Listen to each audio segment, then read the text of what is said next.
Bonjour à tous, bienvenue sur ma chaîne YouTube. Donc comme beaucoup de blogueurs et de blogueuses, je m'y mets également. Pourquoi? Tout simplement parce que je trouve qu'il y a des petits rendez-vous comme ça qui se sont instaurés sur la blogo que j'apprécie beaucoup, mais que je ne souhaite pas faire sur mon blog écrit. Tout simplement parce que je trouve que ces petits rendez-vous ont tendance à polluer un peu un blog, entre guillemets, c'est mon avis. Et que donc on voit plus beaucoup les chroniques. Or moi, si j'ai fait un blog, c'est avant tout pour mettre les chroniques en avant, et donc je vais utiliser ce support vidéo pour les petits rendez-vous que j'apprécie regarder tous les jours quasiment, et que j'aimerais tenter également. Voilà, donc on va commencer aujourd'hui par un... C'est vendredi que lisez-vous. Le lundi, pour moi, c'est absolument pas possible de tourner une vidéo. Je rentre, il doit être 20 h, donc il fait nuit. Les chats ont faim, mon homme a faim, voilà, c'est vraiment pas possible. Je vais essayer aussi de mettre en place, pourquoi pas, des petits bilans par mois, ça me paraît faisable. Peut-être des manual box également, sachant qu'en général, je fais des craquages livresques plutôt fin du mois. Donc on verra bien si ça me tente, si j'ai envie de continuer l'aventure. Je vais faire ça au feeling. Alors qu'est-ce que j'ai lu la semaine dernière? J'ai lu La montagne au sacrifice. Donc c'est le tome 2 de Filles de Lune de Elisabeth Tremblay. C'est édité chez Pocket. Au passage, je vous laisse admirer la cover qui est juste absolument magnifique. Comme toutes les covers pour cette série. Je vous invite à regarder un petit peu à quoi elles ressemblent, elles sont vraiment super jolies. Bref, au-delà de ça, donc le premier tome je l'avais lu il y a quelques mois, 4 mois à peu près je pense. J'avais aimé, il y avait quelques défauts, dont une mise en place très longue j'ai trouvé, mais il y avait un vrai potentiel, un monde très complexe que j'avais envie de découvrir. Donc dans ce tome-là, brièvement, je vais vous raconter un tout petit peu l'histoire. Donc on suit Neyla. Donc Neyla, c'est une jeune femme, tout ce qui est plus normal, qui vit dans notre monde, à qui il est arrivé pas mal de choses assez tragiques. Donc elle décide de se retirer un petit peu à la campagne. C'est au Canada, je crois, oui, chez sa tante. Là-bas, elle découvre qu'en fait, elle est issue d'une lignée un peu particulière. C'est une fille de lune, une magicienne qui est issue d'un monde différent, un autre monde. Comme plus grand chose ne l'attend dans notre monde à nous et qu'elle n'y trouve plus goût à la vie, elle décide de passer dans notre monde, voir un peu quelle est sa destinée et quel est son rôle en tant que fille de lune. Donc là-bas, elle débarque dans un monde très très différent du nôtre, et ça c'est clair et net. Il y a des passages vers d'autres mondes qui existent, des créatures mi-homme, mi-animal, enfin bref, c'est vraiment très très très très différent. Et surtout, elle apprend très très vite qu'elle est hyper convoitée. C'est une jeune femme qui a un très très fort potentiel magique. Pour l'instant, elle est dépourvue de pouvoir, mais si elle acquiert les pouvoirs qui lui sont normalement dus en tant que fille de lune, ça deviendrait une super nana, quoi, en gros. Donc tout le monde veut la voir, évidemment, hein, pour de bonnes ou de mauvaises raisons. Heureusement, ou malheureusement, elle est affublée d'un gardien qui ne veut pas du tout de sa fonction de gardien. Donc c'est un espèce de lien magique qui les unit, Neyla et Alexis, je crois qu'il s'appelle. Oui, j'ai déjà oublié son nom, hein, normal, ça fait que une semaine après tout que je l'ai lu. Bref, et donc dans ce tome-ci, qu'est-ce qui se passe? Neyla fuit vers la montagne au sacrifice qui devrait lui permettre de récupérer ses pouvoirs et arrêter d'être un petit peu vulnérable.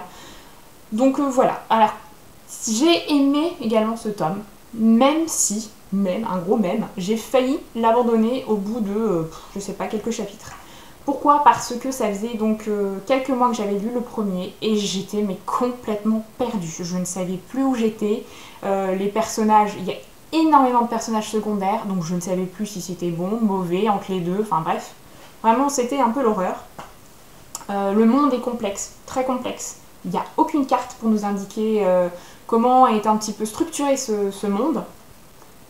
En plus de cela, dans ce tome, Neyla bouge beaucoup. Donc on aimerait bien la suivre, mais non, on n'y arrive pas. J'arrive pas à visualiser ce monde un peu particulier. Bref, au début, c'était vraiment l'horreur, la cata. Je m'étais dit, bon bah voilà, tu finis ce tome et puis adios à cette saga, ça suffira bien comme ça. Et puis, je sais pas ce qui s'est passé. Au bout d'un moment, je suis passée de totalement perdue à totalement happée.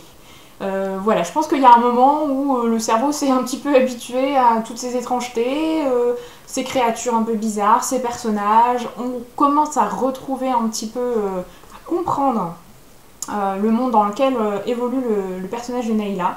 Et voilà, bah après, j'ai adoré. Voilà, j'ai détesté le début, j'ai adoré la fin. Ouais, tout simplement parce que effectivement ça bouge beaucoup, Nayla est poursuivie, on passe sans cesse d'un point de vue à l'autre de différents personnages. Pardon, je m'embrouille. Donc voilà, c'est prenant, faut s'accrocher, vraiment, faut pas lire autre chose à côté, c'est pas possible.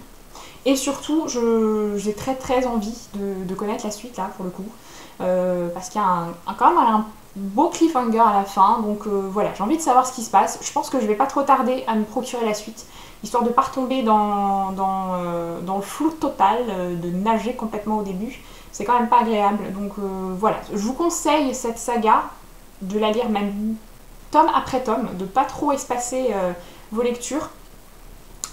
Si vous aimez les mondes complexes, les relations complexes entre les personnages, là on est pile dedans, il n'y a aucun souci. Voilà, moi j'ai apprécié, je lirai très certainement, même sûrement, la suite. Et qu'est-ce que je suis en train de lire? Ah bah non, j'ai complètement oublié encore une lecture, et pas la moindre. J'ai lu ça. Enfin, j'ai fini cette saga, enfin. Oui, parce que évidemment, à la fin du tome 2, je m'étais dit, il me faut absolument ce tome 3, c'est pas possible. Oui, et ben oui, je me suis procuré le tome 3 et je l'ai laissé quelque temps dans ma palle, quoi. Donc là, enfin, je l'ai sorti et j'ai fini. Que vous dire? Juste waouh, il y a vraiment pas d'autres mots. Donc c'est La Révolte, quand même, hein, de Susanna Collins, chez Pocket Jeunesse. Faut lire cette saga, quoi. Il n'y a même pas à réfléchir 2 secondes.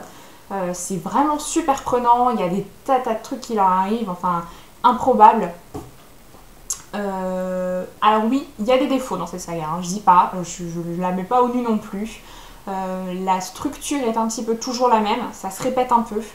Du coup, là, j'ai retrouvé les mêmes travers que dans les autres tomes, c'est-à-dire une mise en place un petit peu longue. Je comprends pour le premier tome, mais après pour les deuxièmes, j'ai envie que ça aille un peu plus vite. Et là, c'est vrai que, encore une fois, ça traîne un peu.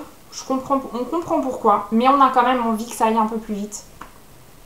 Et puis voilà, quoi, au bout d'un moment, l'action reprend son cours et on est accroché, quoi, il n'y a pas d'autre mot, hein. Et puis il faut bien dire ce qui est, les personnages de ce roman sont assez incroyables, quoi. Enfin, moi, Pita, c'est mon perso préféré de tous les personnages préférés du monde, quoi. Enfin, c'est un jeune homme courageux, protecteur, qui sait garder son sang-froid dans les moments difficiles.